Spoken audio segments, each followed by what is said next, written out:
Welcome to Fantasy Sports Daily, powered by FantasyGuru.com. Monday through Friday at 12 p.m. Eastern Standard Time, 9 a.m. Pacific. Ray Flowers breaks it all down for you from a fantasy sports perspective.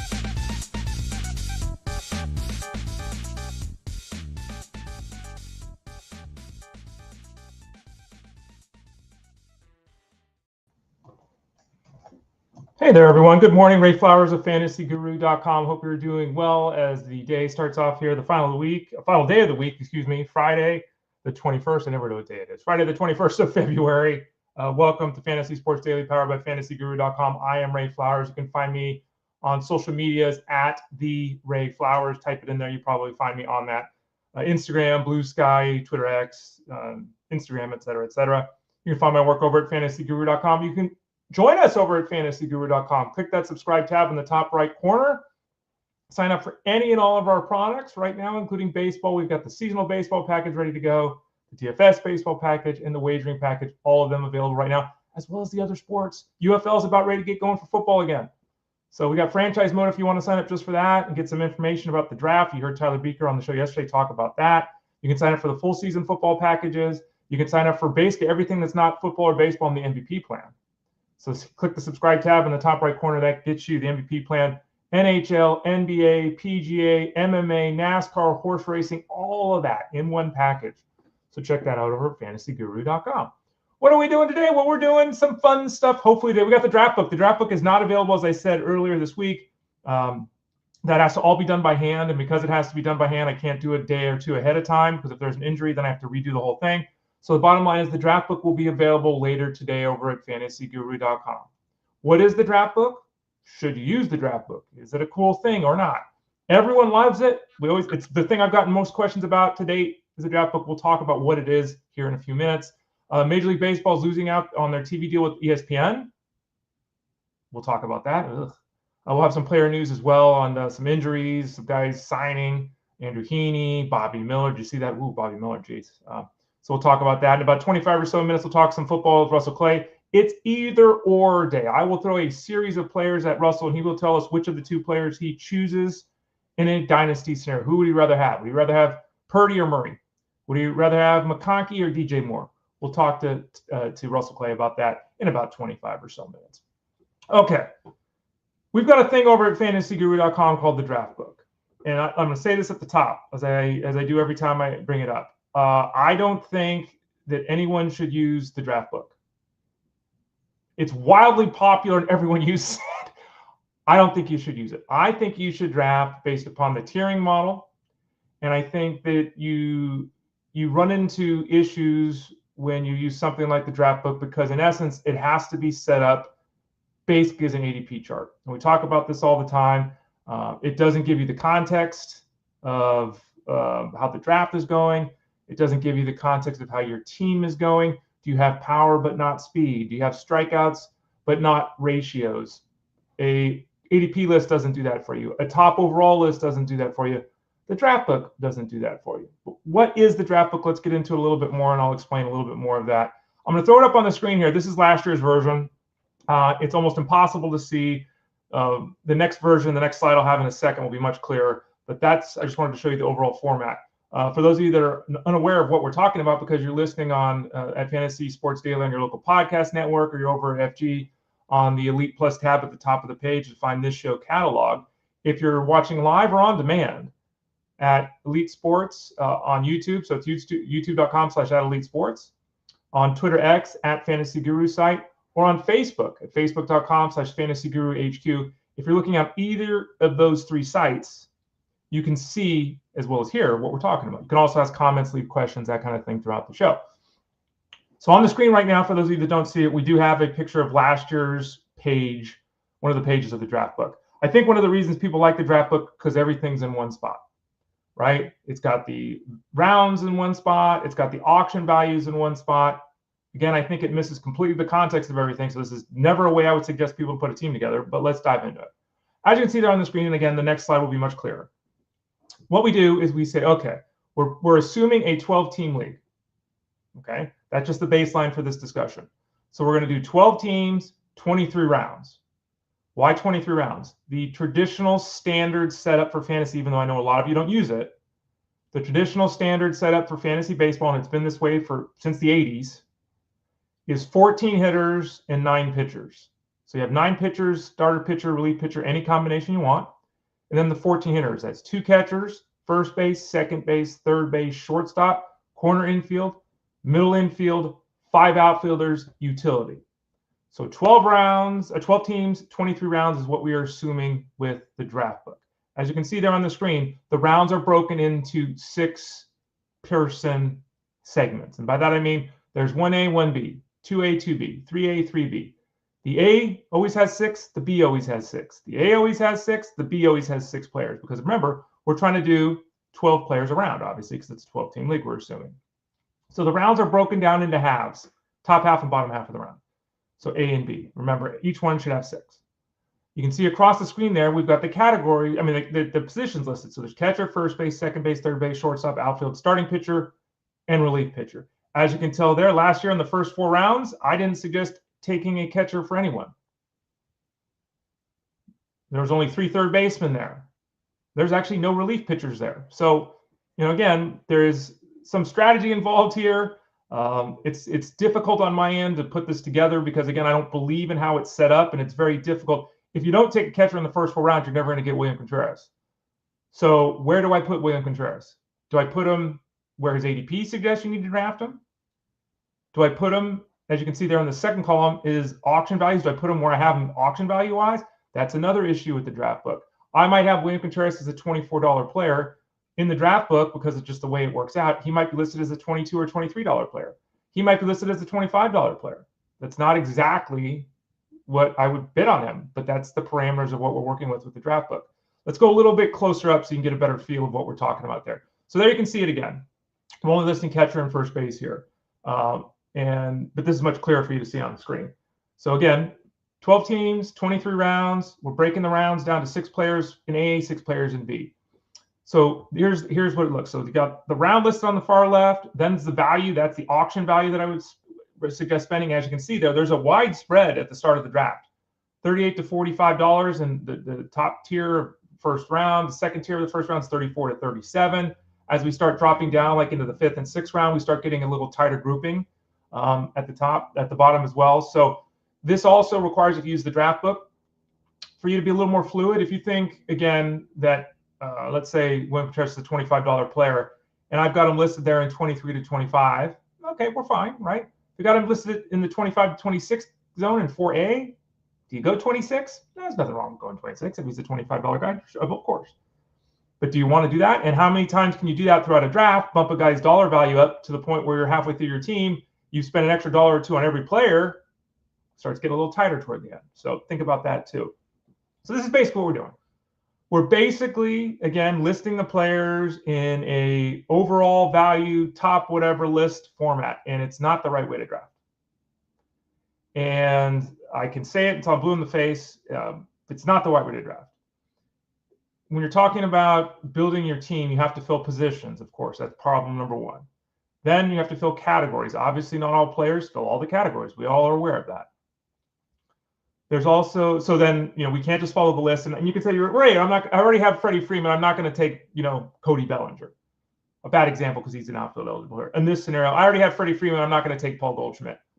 If Paul Goldschmidt is sitting there and I have him listed as a 5A player and we're down into 9B, you're taking Paul Goldschmidt, right? Come on, you're going to take Paul Goldschmidt. That's how human nature is. Just like if a player's ADP is 70 and he's sitting there at 90, you feel like you're compelled to draft him. So I think that's an issue. There is the openness of the dollar amounts. Like I'm saying here, there's a range that's listed for the players. It's not, Freddie Freeman's a $36 player. He's 34 to 37. Okay. And again, none of these are roadblocks to using this and having success with it. But I think that using the draft book requires you to have more knowledge. It requires you to be more up to date with the values of players, the motions of a draft, the way to put a team together, all these kind of things. While it seems to be easier because everything's on one sheet, I think it's actually more difficult. Now, again, it doesn't matter what I think. As I noted at the start here, this is the article that I've been asked about the most of all the articles I write in the preseason. This is the one that I've been asked about the most to date. So I know a lot of you use this. If it works for you, use it. That's why we provide it. Okay. Just because it's not something I believe in or that I would use doesn't mean it can't be something that you use and use to great success. I would just hope you be careful with how you employ it and understand that there are some limitations to it. I'd much rather have the positions, separate with the individual dollar amounts and all those kind of things. That's me. And the tiering model. How many guys at first base do I love? How many guys at first base are solid? How many guys at first base are okay? Where's that drop-off point? Those kind of things. That's how I want to grab. If you want to use this, we'll have it available for you. It'll come out later today. The plan is to update this on a weekly basis, hopefully every Friday. That's what my plan is right now. And again, I'm not trying to woe is me. It's my job, but I have to do this whole thing by hand. And, it's not as simple as saying Freddie Freeman blows his knee out. He's out for the season. Just move everyone up one spot. That means I got to move up 200 players one spot by hand. And I can't just copy and paste, right? Because as you can tell there, we color code the sections too. The first half of the round, the bottom half of the round are gray and white. So I can't even just copy and paste, because if I'm copying a white guy into a gray cell or a gray guy into white. So the bottom line is this is way too much work. I wish it was automated. If it was automated, it'd be spectacular, but it's not. So the plan is to have this available every Friday for all of you to take advantage of over at fantasyguru.com. You can, just to say it, the rankings over at FG right now, you can download them in CSV. You can download them in a PDF form. The rankings have the tiering model. The rankings have the color for the tiers if you want to have that available. The rankings have the auction values. It's all there on the rankings page. So we do provide that for you. But if you want to have it like this, here we go. Looking at some comments, Rubby17, the draft book's fire. See, Rubby loves that. That's great. Angela says, I'm retired every day is Saturday. That'd be nice. I'm looking forward to retiring too. Been thinking about this a lot lately. Not that I'm going to retire next week. No. But I've been thinking about this. I'm in my 50s now, and I've never had a real life outside of work. I didn't say that right. The idea to me of working a 40-hour week, I could work a 40-hour week and feel retired. So maybe I'll just get a 40-hour week job, right, and feel like I'm retired.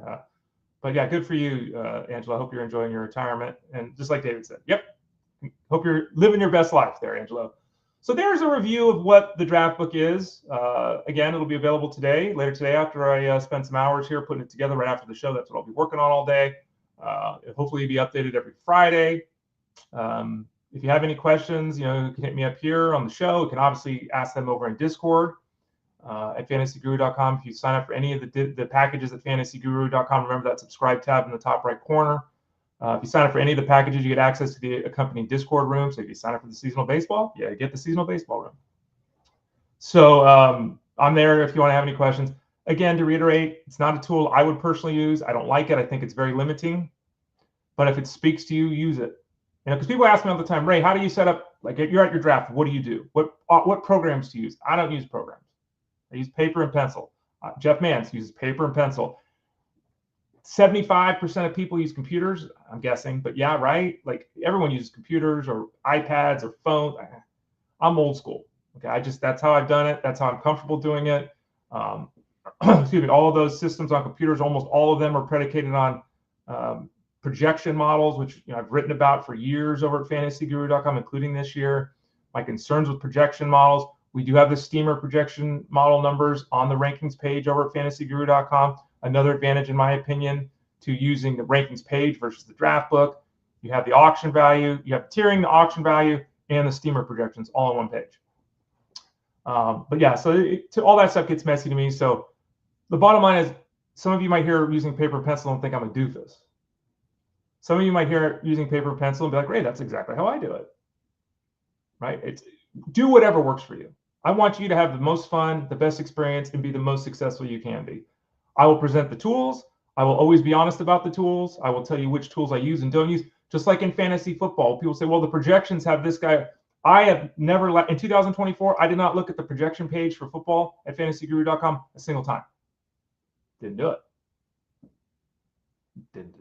To me, it's not a valuable app. It's just all the projections are in football are doing is giving you the baseline.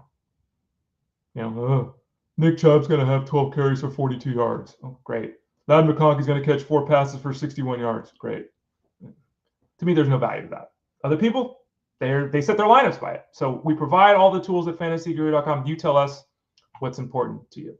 Okay, let's talk some more baseball here before we visit with Russell Klein, talk some football. Did you see this? Major League Baseball is no longer going to have that relationship with ESPN. Here's what we got going. ESPN informed Major League Baseball that it was opting out of the final 3 years of their contract. That contract was $550 million a season. So ESPN is now saving well over $1.5 billion. Major League Baseball's not getting $1.5 billion, and there's no home for baseball moving forward. That's concerning. Part of the problem we're seeing here is that MLB has deals with Apple TV, with Roku. Apple TV's got the Friday night games, double headers. Roku's got Sunday games.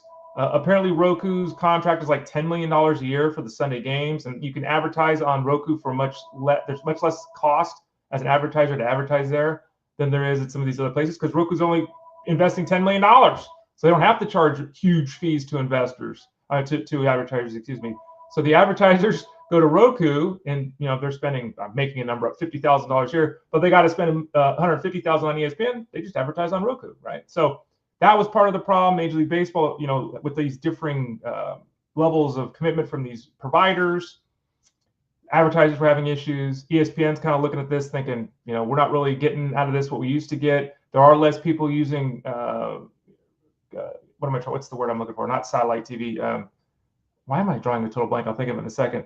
Less people are using, like Comcast and providers like that. Everyone's going to streaming devices and all that. So there's just not as many people signing up for the product. So ESPN's not reaching as many people either. So I guess there's a pro and con on both sides here. But the bottom line is Major League Baseball has 2 potential options, according to Rob Manfred, the guy that rules the roost, if you will, at Major League Baseball, the commissioner. Prime Video or Apple, are those the 2? I don't know. I mean, I think at the end of the day, what this really means is you, the fan, and we were talking about this, Jeff Mann's has been talking about this on the Elite Sports Show this week on SiriusXM Fantasy Sports Radio. That's Monday through Friday at 3 to 6 p.m. Eastern. Next week, as I've said, here's my schedule real quickly, and I'll get back to the baseball thing in one sec. My schedule next week, for those of you that care, I will be hosting the labor draft Tuesday night from 8 to 11 Eastern. I'm in that. I'm hosting it with Kyle Upfrink and Steve Phillips. On Wednesday and Friday, I'll be hosting the Elite Sports Show from 3 to 6. On Saturday and Sunday, I'll be hosting the AL Labor and NL Labor auction shows. So I'll be doing 5 shows next week. As I said last week, I don't think I'm going to be available to do this show on Tuesday next week. Tuesday next week for me is crazy busy. I've got the Tout Wars draft in the morning. I've got the labor draft in the evening, which again, I'm also hosting.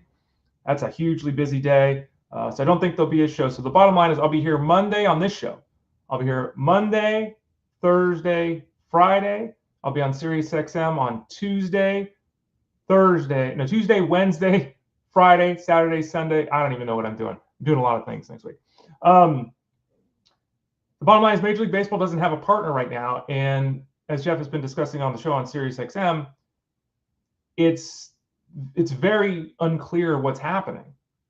And the uncertainty with what's happening, and you got to sign up for Apple, and you got to sign up for Prime, and you got to sign up for Roku, and you got to sign up for this is not good for you and I. Okay, football does the same thing, right? It's not good for anybody. Now, I think most people, I'm fortunate. I'm successful. My partner, she's very successful. We have the funds to pay for these services. Does the average person have funds to pay $150 a month for streaming services? I don't know.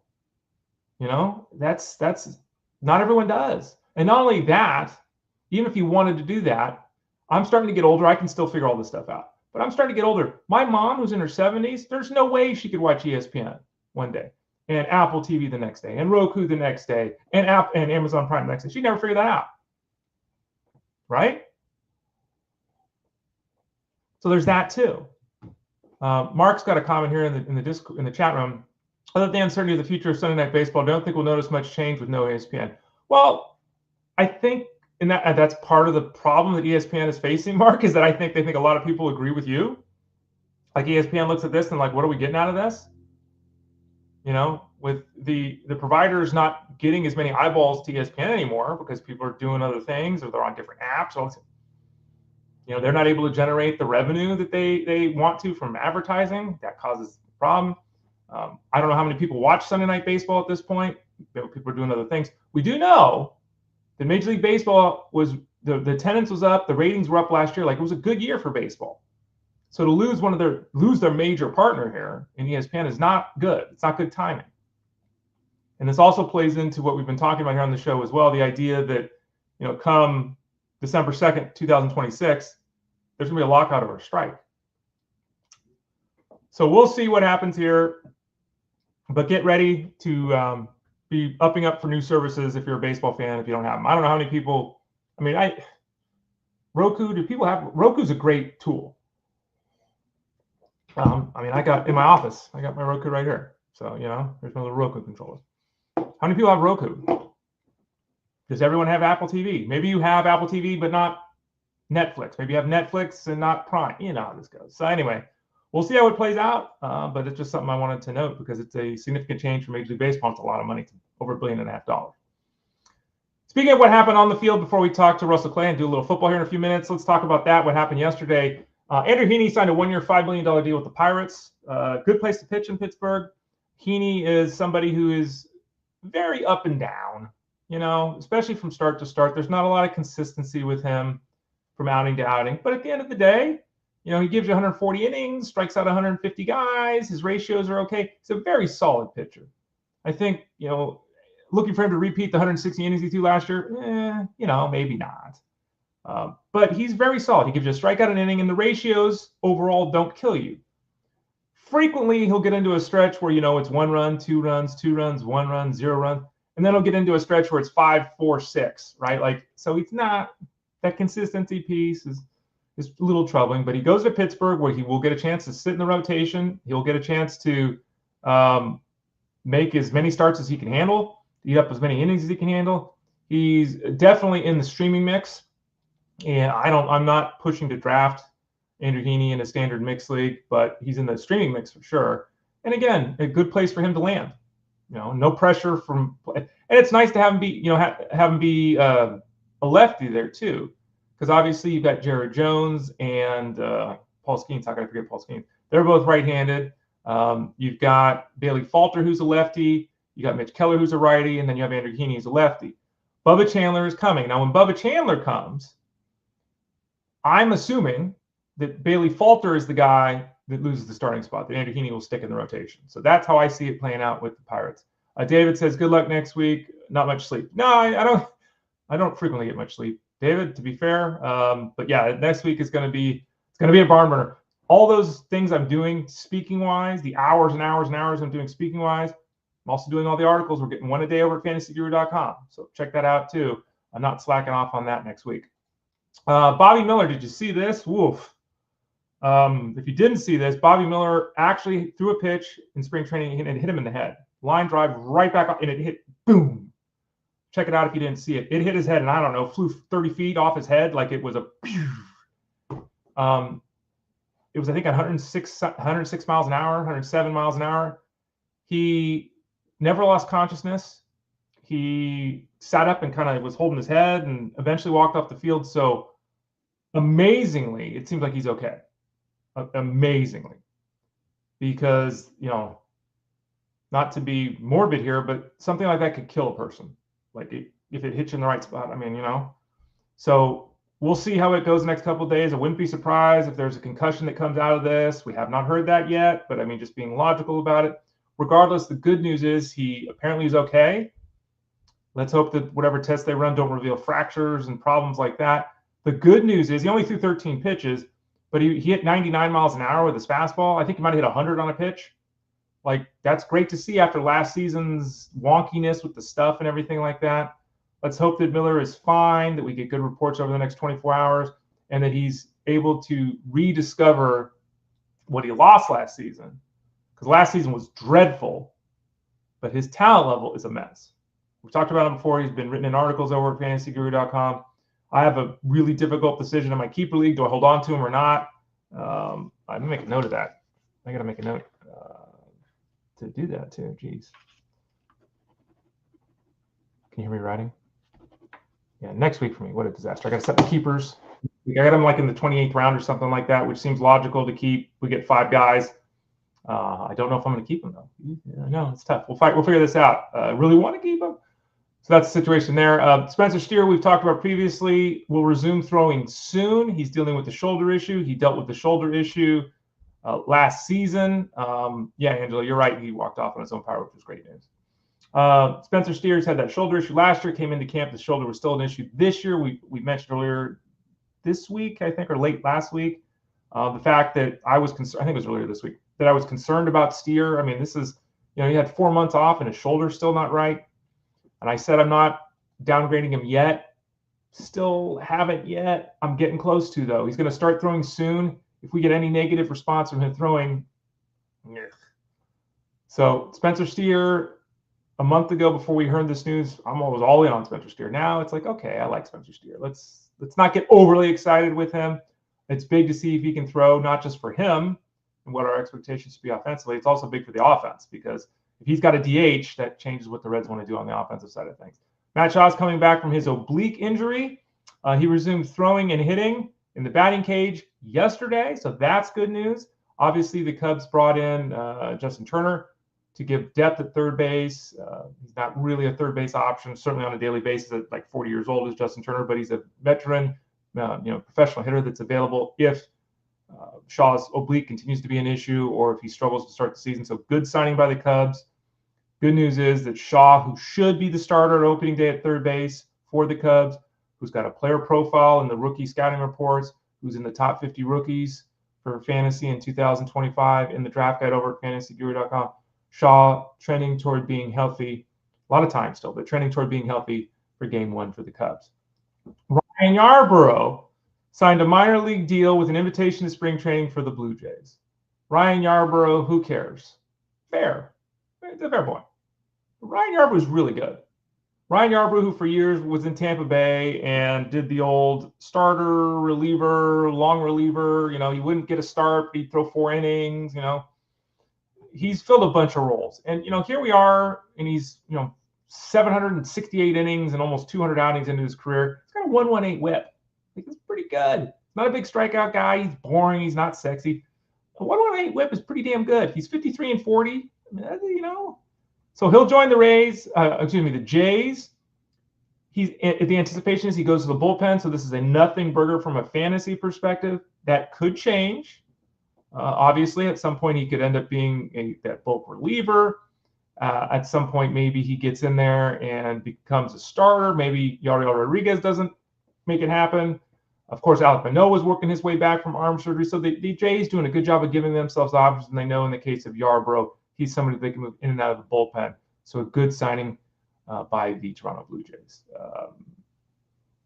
Joe's got a point here before we go to Tyler. Before we go to Russell Clay. Read your stuff on Lodolo and Lugo, leaning towards keeping Lodolo over Lugo and Bassett based on that info.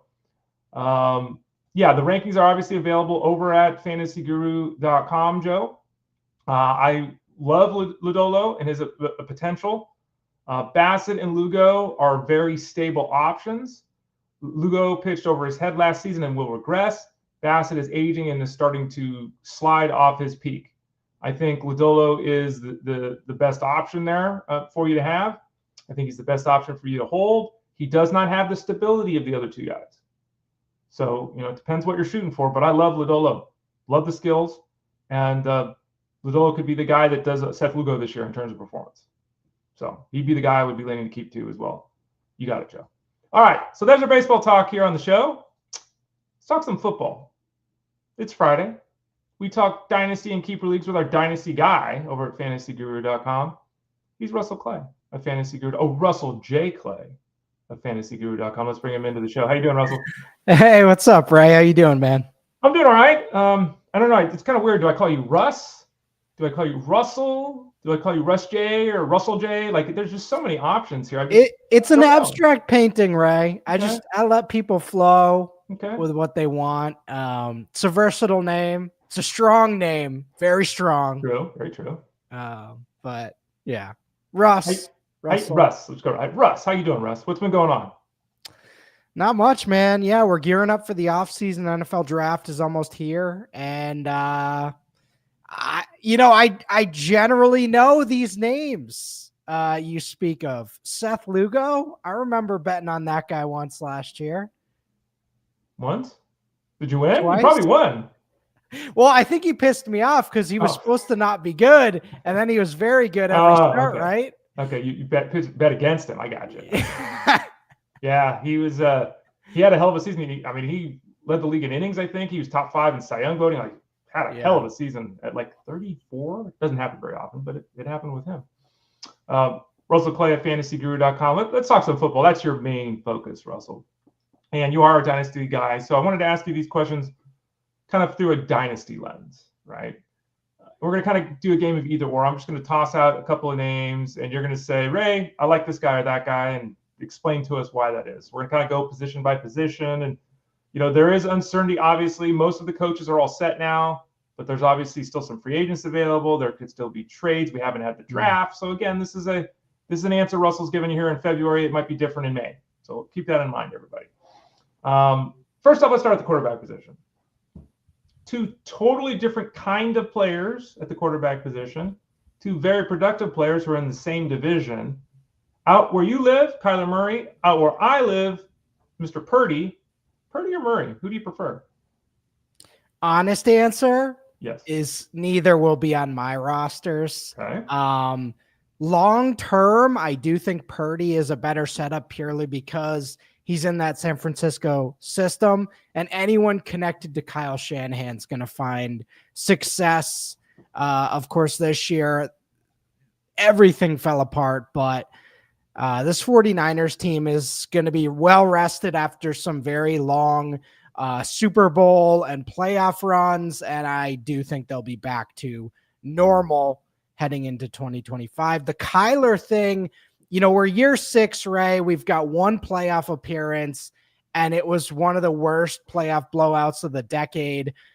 And he doesn't run that much. When he does run, top 5, top 10 fantasy quarterback, right. But he's paid now. I think he's going to settle into a mediocre starter, and he is what he is at this point. He got Marv Harrison. We didn't see that increase him much at all. And we can debate whether it was Harrison or Murray. Ultimately, doesn't matter. The results weren't there. So I do think Murray's going to be around for a few more years, but he's not a guy I'm investing in Dynasty. Okay, so those are 2 guys that are established, if you will, at least, even if there's debates about, the efficacy of their performance from week to week.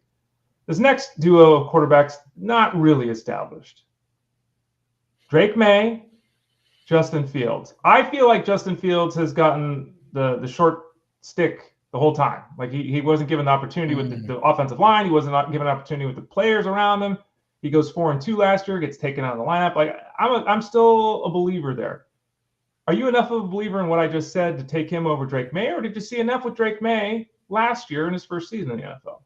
Oh yeah, we saw enough with Drake Maye. Okay. So what's funny is rookie year Drake Maye probably has a lot, and by probably I mean he does have a lot of traits that were similar to rookie year Justin Fields. Okay. However, I think Maye's a better passer, and this is a little more sustainable than what we saw with Fields. Also, this Patriots organization with Mike Vrabel, much more confident in that than anything Justin Fields has had in his entire career. So, we can say what we want about players turning things around, and I do think we can see that with Fields. I'm still in on him as a fantasy asset, especially price-wise, but this has got to have an effect on him of going from team to team and not finding success and kind of getting benched. And, he had that Mitch Trubisky thing early in his career, and now he had the Russell Wilson thing this past year. So kind of a mess.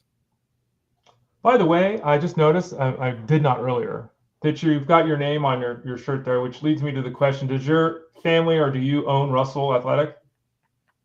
No. We're gonna say yes. This is like when people would ask me if I'm related to Mike Clay, and it's like, yeah.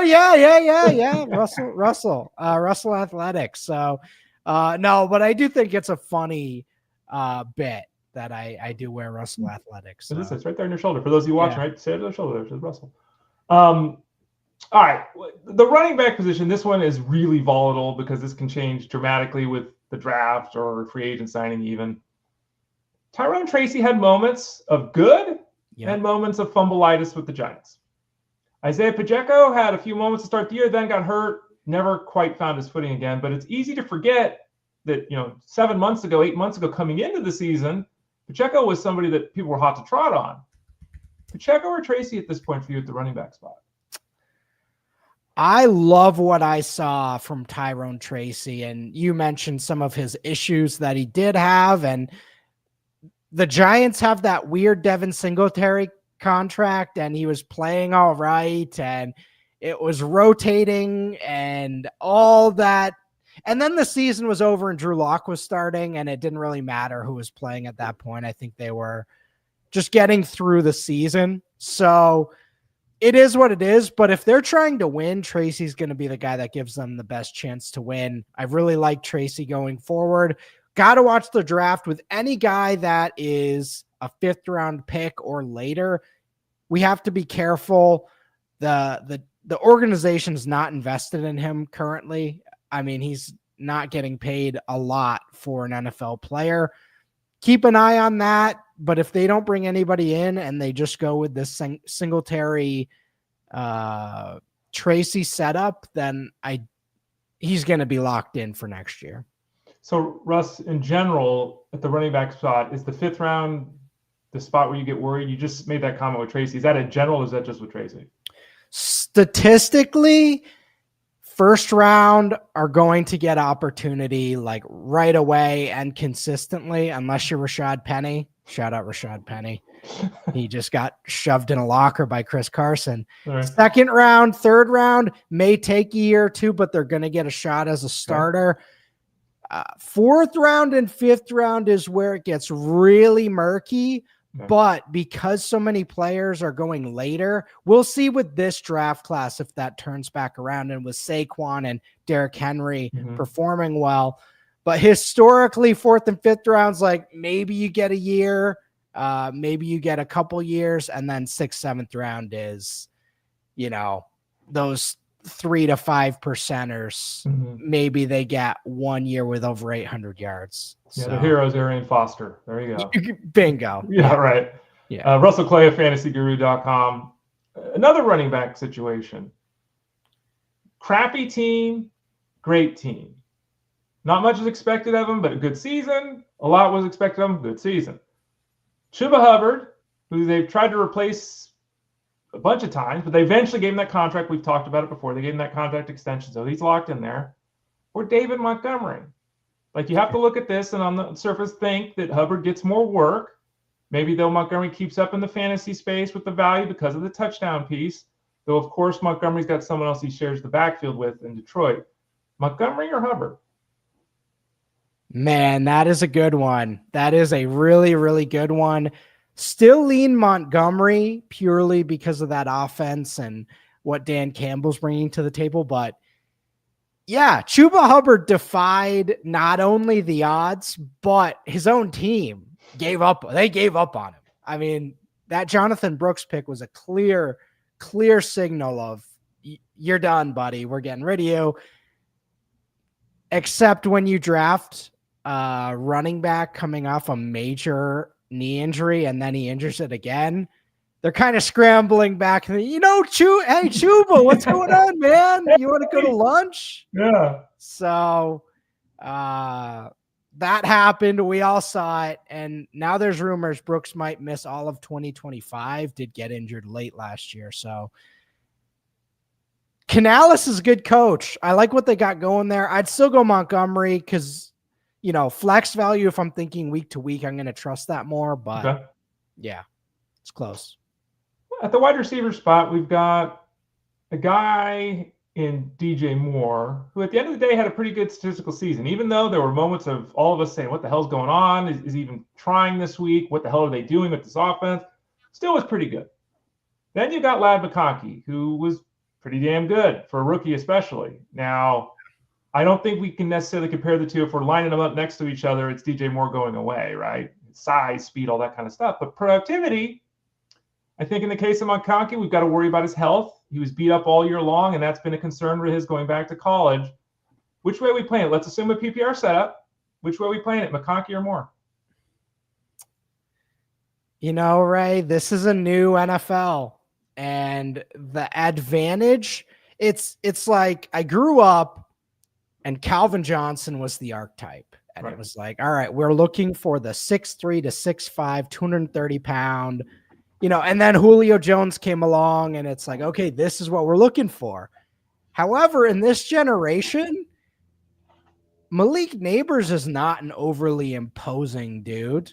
Amon-Ra St. Brown is not fast or particularly athletic, and they just sit in the slot and intermediate areas and win us fantasy leagues. Right. So the question now becomes, what has the higher ceiling, the big play guy like George Pickens, or this guy like Lad McConkey who can run every route and will be Justin Herbert's favorite guy? We saw it in the playoffs, 180 yards. So I would go with McConkey and feel really good about it. So I feel really good about it. You're not concerned about the health?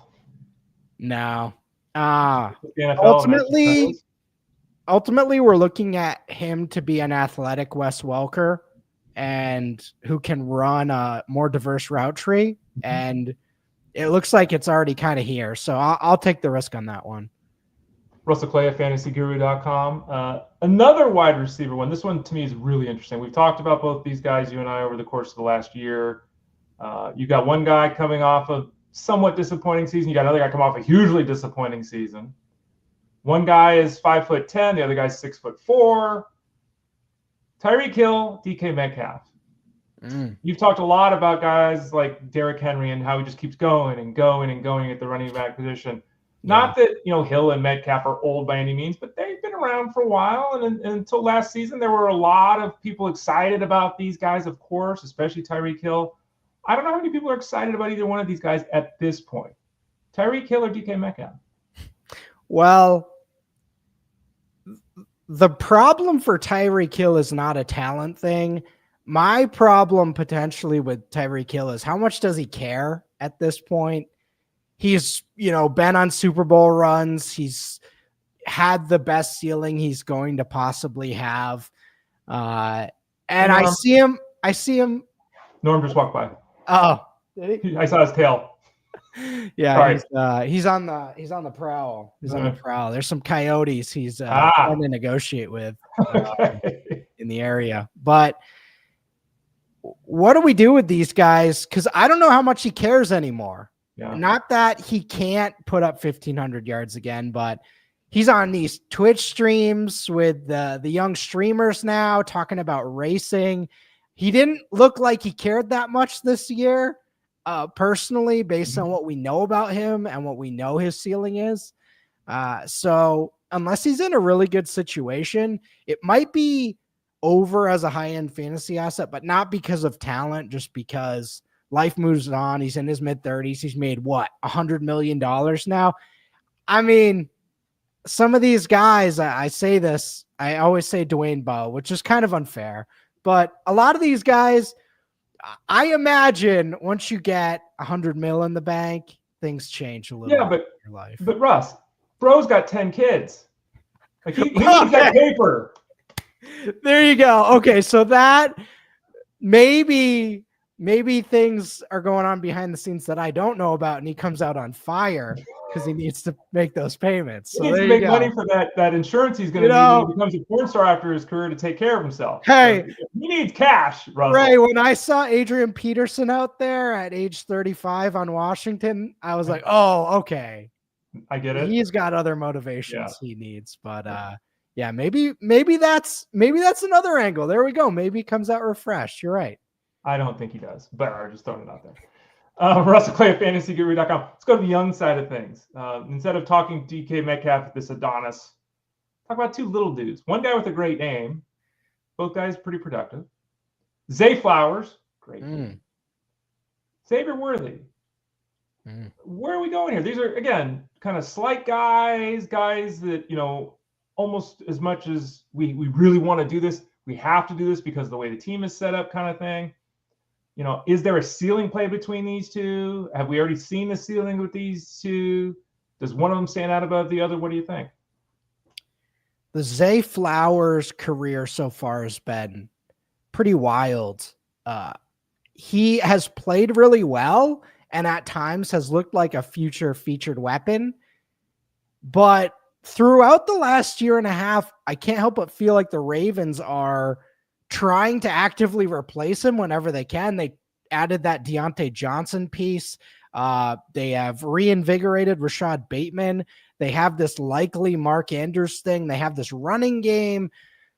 It seems like they're trying a bunch of different wide receiver combinations, and ultimately, why not just feature Zay Flowers? So their pause in doing that has made me pause, and it seems like his ceiling has kind of already hit that 1,000 yards and whatever. So I do think he's topped out there. Xavier Worthy has played his entire career almost without Rashee Rice. And before all of this was going on, Rashee Rice was setting up to be a featured weapon and was really, last Super Bowl run, he had become the featured weapon. Heading into this year, that first month looked like he was going to be a league winner. So that injury created a huge need for the Chiefs, and I don't think they're set up for Worthy to be a featured guy. That was more out of necessity. Rice is their guy, and Rice is the guy who's going to take over for Kelsey if he's healthy and, you know, minding his P's and Q's off the field. Right. So that's what we're looking at with Worthy. Still a great piece, though. Russ, let's talk about a couple of tight ends. LaPorta and Hockenson. LaPorta came in with the expectation he was going to repeat his rookie season. He didn't.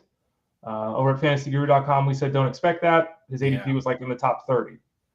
Hockenson was seemingly on everyone. I mean, I answered, I know you did too, probably 1,500 Hockenson questions. Like, just everyone had Hockenson, and then when he returned, it was like, Now everyone had two tight ends. They had Hockenson and Ingram. They had Hockenson and Otten. They didn't know, did I start Hockenson? Do I trade? Like, it just didn't happen for him when he returned. He was fine, but he was expected to be more than fine.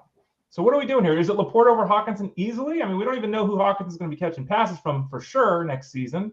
Are there too many weapons in Detroit? Is losing Ben Johnson a big deal? Like, talk us through this one. We're in a very strange place with the tight end landscape because we don't have anybody. Nobody has really replaced Travis Kelce yet, right? And nobody really replaced that last generation. So we're all searching. And we did get one good year out of LaPorta. It looks like, following in the footsteps of George Kittle, he's going to be a guy that's much more valuable to the actual team, especially when they have so many weapons like Jamison Williams and Amon-Ra St. Brown.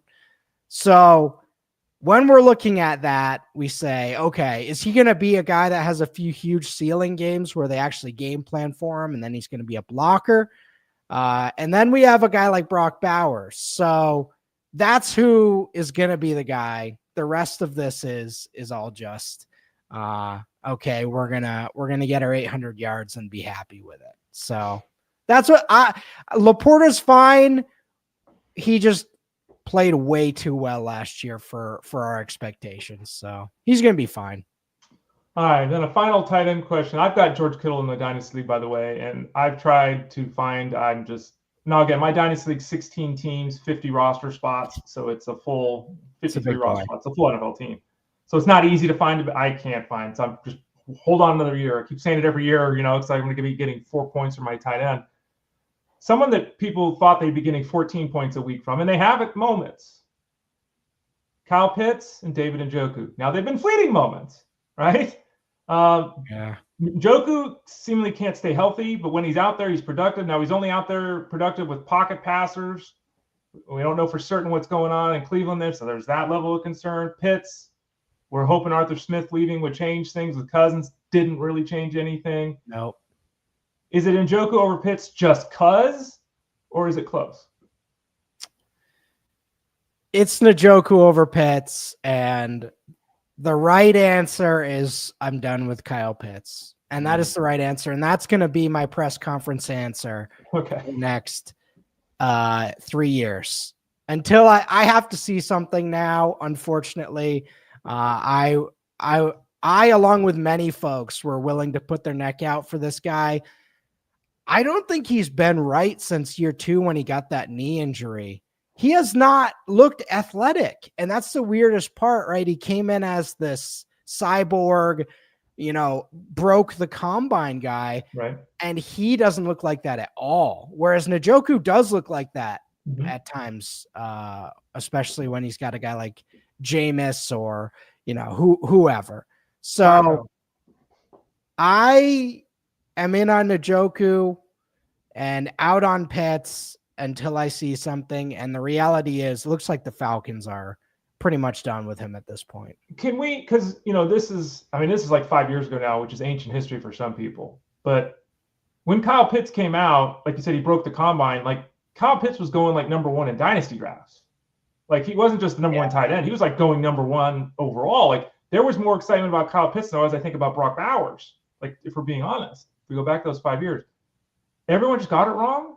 I mean, if he's fit, he's like 6'5", 6'6", 250, and that athleticism, like you said, maybe the knee just sapped it from him. Maybe it was a desire thing. We clearly have learned he can't block to save his life. They don't even have him on the field in those scenarios. There's all kinds of mini explanations, and I guess if you add up enough of those mini explanations, it gives you the total picture. But could anyone have seen this? Because I don't remember hearing a single person saying this guy wasn't going to be an All-Pro. I don't remember a single person saying that.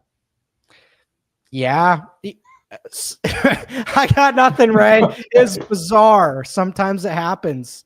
And a guy I was also high on, OJ Howard, never really took off. Right. And I still haven't gotten a full reason why.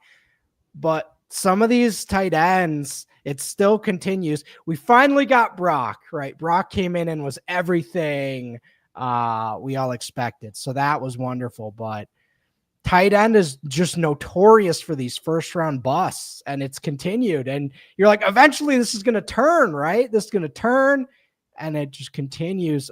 Ray, if we pulled up a list of the first round tight ends over the last, right, me and you would have a good laugh, I think. Like Zach Ertz, the top 10 tight end this year. Like, really? Like Zach Ertz was done 2 years ago. Yeah. Like, a lot of the tight end comes down to obviously your offense and your role in the offense. And a lot of these guys like Zach Ertz, he had a couple of moments with tight ends, but Zach Ertz is, he's not a touchdown guy, right? He's not a red zone guy, really. He's a guy that's moving the chains in the midfield. And so it comes down to what your offense is running and who else is there and all of that. Pat Freiermuth is a tight end one. Come on, Pat Freiermuth, come on. He's a nobody. It's hard. And then, like you're saying, a lot of the athletic tight ends, the guys you expect, based upon running around in their underwear to be stars. Do we as a fantasy community, are we evaluating the wrong things with tight ends in some respects? A theory of mine was that first round tight ends have the complete package and are able to block. And with some of these prospects, that was the case. That wasn't Kyle Pitts. He was a receiver first guy. So, and then the guy, Trey McBride, who has emerged, second round guy. You mentioned Zach Ertz, second round guy. Gronk was a second rounder. Jimmy Graham was a third rounder. So a lot of the best tight ends have all come from that second, third round range. So it is what it is. Fun. Russell Clay at fantasyguru.com. Russell will help you answer these difficult dynasty questions. He does the rankings over there at FG. He's in Discord all the time answering questions. So hit that subscribe tab in the top right corner. Get signed up for the football package and tap this guy's mind. He's got a lot to offer in the fantasy space. David P's got a comment here, Russell. He's talking about baseball. I want to ask your thoughts on this. Cubs and the Dodgers are set to play in Tokyo, Japan. Major League Baseball pulling the old NFL where they, travel around the world to play. North America is not good enough. So they're going to Japan. The Dodgers have obviously Ohtani and Yamamoto and Sasaki and Shota Imanaga's on the Cubs. Like these games are going to be sellouts. They're going to be massive hits. They play these games on the 18th and 19th of March. So less than a month from today, the Cubs and the Dodgers actually start. This is like a week and a half before Major League Baseball starts, though. So the Cubs and the Dodgers go and play in Tokyo. They play 2 games there. They come back, and a week later they start the regular season. Those 2 games count. They are regular season games, but they're way out in front. What are your thoughts on Major League Baseball doing this? Again, football does this. They just announced Sao Paulo, Brazil is going to get the Chargers Week 1 game. What do you think about teams being forced to play in different countries? How do you handle this in the fantasy space? If you're drafting on March 20th, do you get the stats from the first 2 games for baseball? Or is it only the stats from the 20th on? Like, how do you handle this? That's a good question, Dave.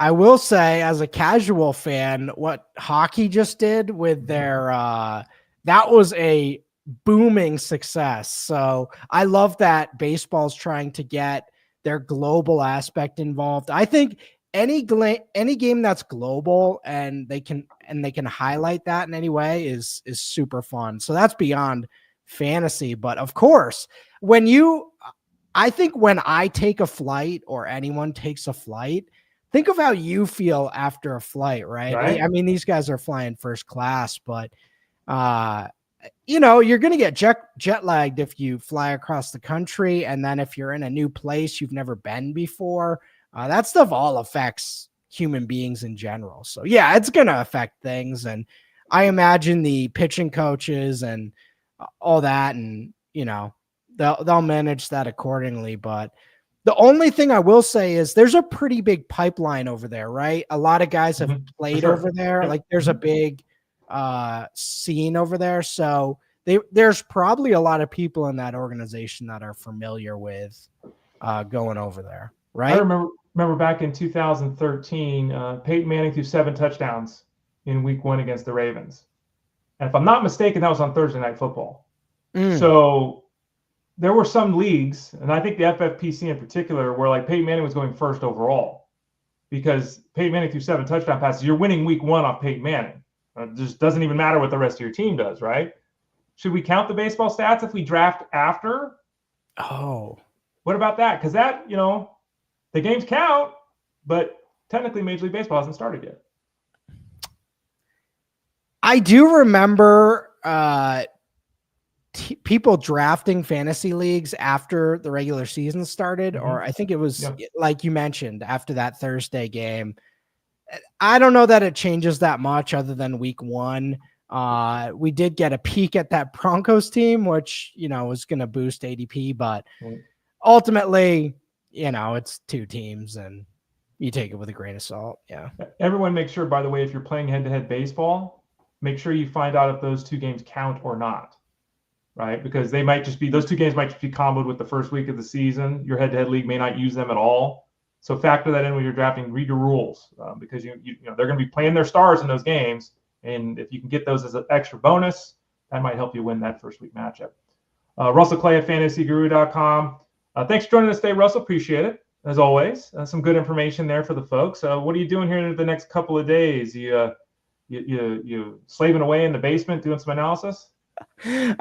Doing some light research, looking to get a food review. I'm actually trying to get my nephew on to do a Clay's Corner food review. So that'll be next in line for me. But other than that, just prepping for the NFL draft and hanging out in Discord. And the roster coach live stream will turn into the draft coach live stream. That'll be live soon. And March Madness soon, baseball soon. Should be a fun time. You start writing like rookie profiles you do those prior to the actual draft, right? You don't wait until after the draft to do those? Correct. Yeah, we've done those in the past. Myself, Rich Mileto, Tyler Beaker, Armando Marsal, and sometimes Jeff Mans. We do all those profiles before the draft, and then once the draft is here, we get solidified fantasy values. Russell Clay of FantasyGuru.com. Russell, thanks for joining me today. We'll talk to you again next Friday. Enjoy your weekend. Keep Norm away from the Coyotes. Don't let them rumble. And we'll talk to you in 7 days. Thanks, Ray. You got it. He's Russell Clay. I'm Ray Flowers. Both of us at FantasyGuru.com, of course. Click that subscribe tab in the top right corner. Get after it. Let us help you have some championship fun in 2025, or at least have fun in 2025. We've got articles, Discord, videos, live streams, all of it for you over at FG. Click that subscribe tab in the top right corner. For Russell, I'm Ray. This has been Fantasy Sports Daily, powered by FantasyGuru.com. Have a great weekend.